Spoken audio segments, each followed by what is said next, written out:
नमस्कार, वंदे मातरम, जय हिंद, जय छत्तीसगढ़, जय सतनाम। स्वागत है साथियों आप सभी का आपके अपने YouTube channel CG job education पर।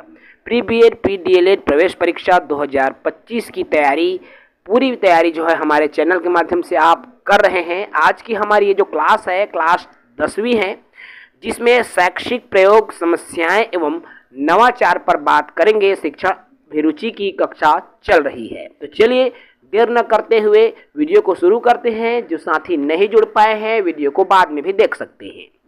चलिए शुरू करते हैं। टॉपिक 10 है शैक्षिक प्रयोग, समस्याएं एवं नवाचार के बारे में जानें। इसमें एक शब्द है नवाचार। सबसे पहले हम इसी नवाचार के बारे में समझते हैं कि आखिर ये नवाचार है क्या चीज। तो देखिए, नवाचार एक नूतन विचार की आवश्यकता है या नूतन विचार की शुरुआत है।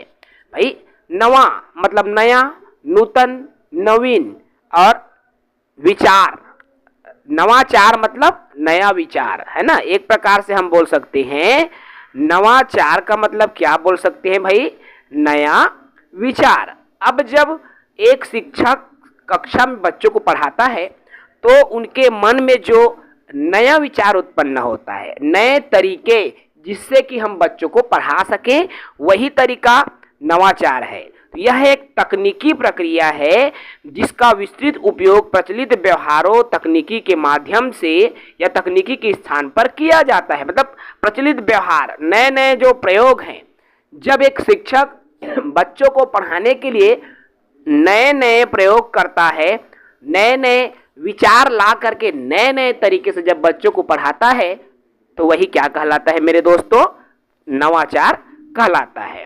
ठीक है, अर्थात नए नए तरीकों का उपयोग करके पढ़ाना नवाचार है। आखिर नवाचार की आवश्यकता क्यों पड़ रही है आज के आधुनिक समय में? आखिर इस नवाचार की आवश्यकता क्यों पड़ी? तो शिक्षा में गुणात्मक सुधार। देखो, आज बच्चों की शिक्षा स्तर दिन प्रतिदिन गिरता जा रहा है, तो बच्चों के जो शिक्षा की गुणवत्ता सुधरे, इसके लिए नवाचार की आवश्यकता पड़ी। क्योंकि नवाचार का उपयोग करके एक शिक्षक विभिन्न तौर तरीकों, शिक्षण विधियों का उपयोग करके पढ़ा सकता है।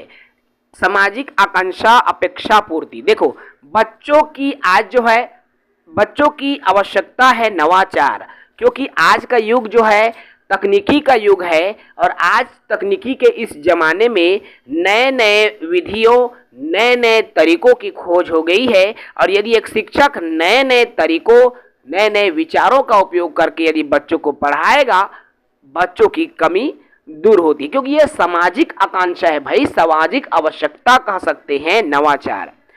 जनसंख्या की शैक्षिक आवश्यकता। आज जो है जनसंख्या जितनी बढ़ी है, और जनसंख्या बढ़ने से शिक्षा भी का दायरा भी बढ़ा है, मान के चलिए, है ना भाई। जहां हम 10 बच्चों को शिक्षित करते थे, आज 100 बच्चों को शिक्षित कर रहे हैं, मतलब शिक्षा का दायरा बढ़ा है। अब जो है शिक्षा का दायरा बढ़ने से उनकी शैक्षिक आवश्यकता भी बढ़ी है ना। पहले क्या होता था, एक सामान्य था, कोई ज़्यादा आधुनिक युग नहीं था, तो नए नए तकनीकी नहीं थे। आज मोबाइल, इंटरनेट, बड़े बड़े डिजिटल बोर्ड, बड़े बड़े आविष्कार हो गए हैं। इससे शिक्षा का जो दायरा है, या कहना चाहिए आवश्यकता है, और बढ़ गया है। इसलिए भी नवाचार की आवश्यकता पड़ती है। पाठ्यचर्या में नवीन विषय सामग्री। भाई, आज की पाठ्यचर्या ऐसी हो गई है, नए नए विषयों को समाहित कर दिया गया है। जैसे हमारे पापा दादा लोग के जमाने में कंप्यूटर विषय ज़्यादा नहीं होता था, लेकिन आज का समय कंप्यूटर युग हो गया, तो कंप्यूटर अलग से विषय के रूप में जोड़ दिया गया है। प्राइमरी कक्षाओं में गणित विषय में कंप्यूटर पढ़ते हैं। 10वीं 12वीं में बुलियन बीजगणित के रूप में हम गणित में कंप्यूटर को पढ़ रहे हैं। बीएससी बीए कर रहे हो आप, फंडामेंटल कोर्सेज में कंप्यूटर की सामान्य जानकारी पढ़ रहे हो। मतलब पाठ्यचर्या में भी ये सामग्री के रूप में आ गया है। इसलिए आज नवाचार की आवश्यकता प्रतीत होती है। परिवर्तनशील समाज के अनुरूप शिक्षा भी देना जरूरी है। आज समाज में जिस तरह से परिवर्तन हो रहा है, इसके अनुरूप यदि हमको शिक्षा देना है, तो हमको नवाचार की जरूरत पड़ेगी ही। और इसलिए यही प्रमुख वजह है कि आज जो है समाज में, समाज के लोगों को नवाचार की आवश्यकता पड़ रही है। ठीक है, चलिए आगे बात करें, आखिर नवाचार के कौन कौन से क्षेत्र होते हैं। देखिए, नवाचार के क्षेत्र, प्रार्थना स्थल की जो गतिविधियां हैं, पहले तो सबसे पहले आता है प्रार्थना स्थल की गतिविधियां। देखो, पहले क्या होता था, राष्ट्रगान राष्ट्रगीत बस होता था, लेकिन अब क्या होता है, नवाचार आ गया ना। अब देखिए, अब सरकारी विद्यालयों में क्या आदेश आ गया है, बोलेगा बचपन। अब इससे क्या होगा, बच्चे में झिझक दूर हो रही है ना, बच्चे झिझक दूर कर रहे हैं, सामने आके बोलने का कौशल, अभिव्यक्ति कौशल विकसित हो रहा है। मतलब ये नवाचार ही तो है मेरे दोस्तों, जिससे कि बच्चे में कुछ विशेष गुण आते जा रहे हैं, क्योंकि प्रार्थना स्थल से ही ये गतिविधि की शुरुआत हो चुकी है। आज जो है पाठ सहगामी क्रिया मतलब क्या है, बच्चों को पढ़ाते पढ़ाते आज विभिन्न प्रकार की टीएलएम का उपयोग कर रहे हैं, है ना। भिन्न भिन्न तरीकों से आज टीएलएम का सहायक शिक्षण सामग्री का उपयोग करके बच्चों को पढ़ा रहे हैं। तो यही चीजें तो क्या है भाई, नवाचार के अंदर आता है। ऐसे ही सामुदायिक सहभागिता, आज जो है समुदाय की सहभागिता हो गया है। शिक्षक एक विद्यालय में समुदाय का महत्वपूर्ण योगदान हो गया है ना। विद्यालय की कहना देख रेख करना, जैसे पालक शिक्षक जो संघ बना हुआ है ना भाई, या फिर कहे शाला प्रबंधन समिति, इसमें समुदाय ही प्रमुख रहते हैं, तो उनकी भागीदारी भी आज सुनिश्चित हो गई है। इसके अलावा विद्यालय का प्रबंधन, ये भी नवाचार में आता है। विद्यालय को हम कैसे मैनेजमेंट करके रखते हैं, साफ सफाई की बात हो, है ना, या फिर अन्य तरीकों से हो, तो ये सभी नवाचार के क्षेत्र है। इसके अंतर्गत विषयगत शिक्षा, आप अलग अलग विषय के आधार पर शिक्षा प्रदान की जाती है। गणित हो, विज्ञान हो, अंग्रेजी हो, पर्यावरण हो, भिन्न भिन्न शिक्षा आज दिया जा रहा है। आज का समय में ऐसा आ गया है, लैब एरिया अलग से है ना। जैसे कोई साइंस लेके पढ़ा कोई बच्चा, प्रैक्टिकल करवाया जाता है, उसके लिए अलग से लैब है। प्राइमरी मिडिल स्कूलों में भी आज लैब की स्थापना कर दी गई। इसके अलावा बाल पुस्तकालयों की भी स्थापना, जो चाइल्ड लाइब्रेरी है, बाल पुस्तकालय है, उनकी स्थापना की गई है। तो इस तरह से जो है ये क्षेत्र है जो कि नवाचार का क्षेत्र है, नवाचार को बढ़ावा मिलता है। ठीक है, नवाचार की कुछ विशेषताओं की बात कर ली तो नवाचार परिभाषा है। अब नवाचार की परिभाषा कुछ मनोवैज्ञानिकों ने दिया हुआ है। पहला मनोवैज्ञानिक आता है रोजर्स ने। अब रोजर्स के अनुसार नवाचार एक ऐसा विचार है जिसमें व्यक्ति नवीनता का अनुभव करता है। देखो, नवाचार में व्यक्ति नई चीजों का अनुभव करता है, वही नवाचार कहलाता है। ये है कथन रोजर्स का। H.G. वार्नेट ने क्या कहा नवाचार को लेकर, नवाचार एक ऐसा विचार है जो व्यवहार है या पदार्थ है। नवाचार एक विचार है, व्यवहार है या पदार्थ है जो नवीन है और वर्तमान स्वरूप से गुणात्मक दृष्टि से भिन्न है। ठीक है, H.G. वार्नेट ने कहा। तो ये दो विशेषताएं हैं, दो परिभाषाएं हैं। आगे बात करें नवाचार की विशेषताओं की, तो देखिए नवाचार की कुछ विशेषता है। जैसे नवाचार एक नवीन तकनीकी है। भाई मैंने अभी कहा नवाचार में नए नए विचार आ रहे हैं। विचार नया है मतलब वो तकनीक भी नई होगी, है ना, जिसका उपयोग शिक्षक द्वारा बच्चों को पढ़ाने के दौरान किया जाता है। दूसरा है नवाचार जो है शिक्षण अधिगम प्रक्रिया को प्रभावी बनाता है। प्रभावी जैसे टीएलएम।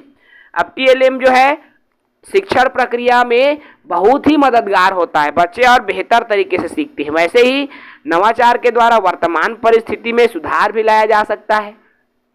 भाई वर्तमान में जो बच्चा नहीं सीख पा रहा, नवाचार का उपयोग करके, नई तकनीकों का उपयोग करके उस बच्चे को भी हम सिखा सकते हैं, है ना। नवाचार द्वारा नवीन तकनीकों को विद्यालय तक पहुंचाया जाता है। जैसे कोई नई चीज हमको, चाहे वो यूट्यूब चैनल से हो, फेसबुक से हो, इंस्टाग्राम से हो, दोस्तों से हो, किसी चीज से यदि हमको नवीन चीजों के बारे में पता चला, नवीन तकनीकी के बारे में पता चला, तो उनको हम विद्यालय में ला सकते हैं और इम्प्लीमेंट कर सकते हैं, है ना। छात्रों के सर्वांगीण विकास का मार्ग जो है इससे प्रकट किया जाता है या प्रशस्त किया जाता है नवाचार से, है ना। नवाचार से सर्वांगीण विकास की दिशा भी सुनिश्चित होती है। इसलिए नवाचार की आवश्यकता आज के समय में पड़ती है। ठीक है साथियों, आई होप नवाचार समझ में आया है। आगे बात करते हैं शिक्षा में सुधार का वैश्विक अध्ययन। देखो भाई, हमारा देश हो या विदेश हो, शिक्षा में सुधार करने के लिए कई सारे जो है परीक्षा भारत स्तर पर लिया गया, राज्य स्तर पर लिया गया, एक बार देश पूरा विश्व में भी एग्जाम लिया गया था। यूरोप द्वारा अपनाया जाने वाला मानक है। देखो ये पीसा, जो कि अन्य देश द्वारा ये टेस्ट लिया जाता है, इसमें भारत देश एक बार ही शामिल हुआ है। अब जब भारत देश, इसमें क्या होता है, पीसा में गुणवत्ता चेक किया जाता है कि स्तर कैसा है। जब हमारा देश इसमें शामिल हुआ था तो यह भारत सहित 110 देश सब शामिल हुए थे। जब यूरोप में पीसा एग्जाम लिया गया था तो 110 देश इसमें शामिल हुए थे, जिसमें भारत का स्थान नीचे से दूसरा, मतलब सबसे नीचे में आया हुआ था। ये बहुत निराशाजनक था। उसके बाद भारत कभी भी इस तरह के इंटरनेशनल लेवल पर जो टेस्ट होता है शिक्षा की गुणवत्ता जांचने के लिए, उसमें वो शामिल नहीं हुआ। क्यों? भारत की स्थिति न साथियों शिक्षा के क्षेत्र में बहुत नीचे है। 110 देशों में 109वां स्थान पर था। यूरोप जब लिया था 110 देश शामिल हुआ था, जिसमें 109 नंबर पर था। तो आप स्वयं अंदाजा लगा सकते हैं कि शिक्षा का स्तर बहुत नीचे है हमारे देश में। और इसका सबसे बड़ी वजह है शिक्षक की कमी, शिक्षण विधियों की कमी, शिक्षण सामग्री का अभाव। ये कुछ रीजन है जिसकी वजह से जो है हमारे देश की शिक्षा व्यवस्था का हाल बहुत बुरा है।